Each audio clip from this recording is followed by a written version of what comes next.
Écoutez et comprenez la simplicité des Écritures. Une seule révélation, et tout devient clair.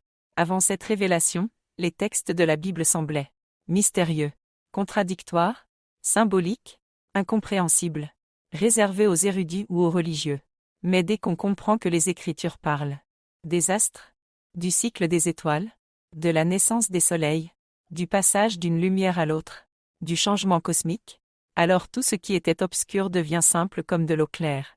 Les deux anges de Sodome? Deux soleils qui apparaissent dans le ciel. Les deux témoins? Les deux sources de lumière. Les deux chérubins de l'arche? Les deux astres qui encadrent la présence. Les deux oliviers? Les deux réservoirs d'huile, de lumière, qui nourrissent le chandelier du monde. Les deux arbres d'Éden? Les deux dimensions de la lumière, la vie et la connaissance. Les vieillards autour du trône? Les années. Les 7 tonnerres? Les 7 sceaux de lumière qui sont les 7 dernières années avant l'allumage. Les fléaux? Les effets naturels et cosmiques du changement. Tout s'aligne. Pas par complication. Par simplicité. Pourquoi personne ne comprenait? Sans la révélation de Neptune. La Genèse paraît mythologique. Les prophètes paraissent ésotériques. L'Apocalypse paraît effrayante. Et les métaphores semblent abstraites. Mais l'écriture n'a jamais été mystique. Elle était simplement codée. Et le code était cosmique. Une simple révélation, l'allumage de Neptune explique tout. Parce que c'est le point central du plan. Les prophètes ont parlé de soleil, de lumière, d'astres, de lampes, de chandeliers, d'huile, de colonnes, de chérubins, toujours pour dire la même chose. Une étoile s'allume. Et quand elle s'allume, Dieu se révèle. Et quand Dieu se révèle, les Écritures deviennent limpides. L'homme lisait la Bible au niveau du sol.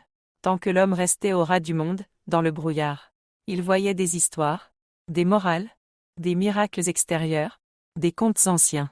Il ne voyait pas les structures, ni les correspondances, ni le plan, ni la géométrie sacrée, ni la logique cosmique.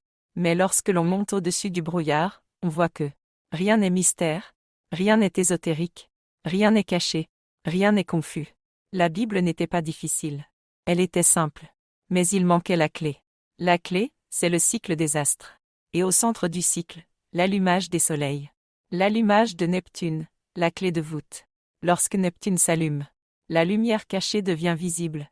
Les prophéties se lisent d'elles-mêmes. La structure se dévoile. Tout se recode. Tout s'ordonne.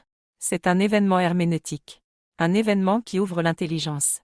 L'Écriture disait « Le jour où tes yeux s'ouvriront. » Et, à la fin des temps, la connaissance augmentera. Ce qui ouvre les yeux, ce n'est pas un commentaire. Ce n'est pas un prêtre.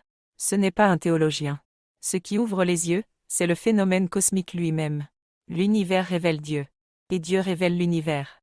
Ce que l'on constate est exactement ce que le livre de vie annonce. Le livre de vie dit « Quand l'homme connaît le cycle des astres, il comprend les Écritures. Et quand il comprend les Écritures, il comprend le cycle des astres. » C'est un cercle parfait. Ce que nous vivons, c'est cela. La simplicité retrouvée. Une seule révélation suffit pour comprendre tout ce que personne n'avait compris. Parce que le plan divin est parfait. Il repose sur une seule vérité, qui éclaire tous les textes, toutes les images, tous les symboles, tous les prophètes. Tout devient enfantin. Message aux élus. Élus. Ce que vous voyez maintenant, c'est la preuve que l'Écriture n'était pas un livre mystérieux réservé aux savants. Elle était un livre simple, destiné à être compris par ceux qui garderaient un esprit d'enfant. Un seul élément du ciel s'allume, et tout s'éclaire. Un seul astre se réveille, et toute la Bible devient transparente. Neptune est la clé de voûte du temple. Son dévoilement déverrouille la Genèse, les prophètes, les évangiles, l'Apocalypse, le livre de vie, et votre propre esprit. Le voile tombe, la lumière monte, la vérité s'assemble.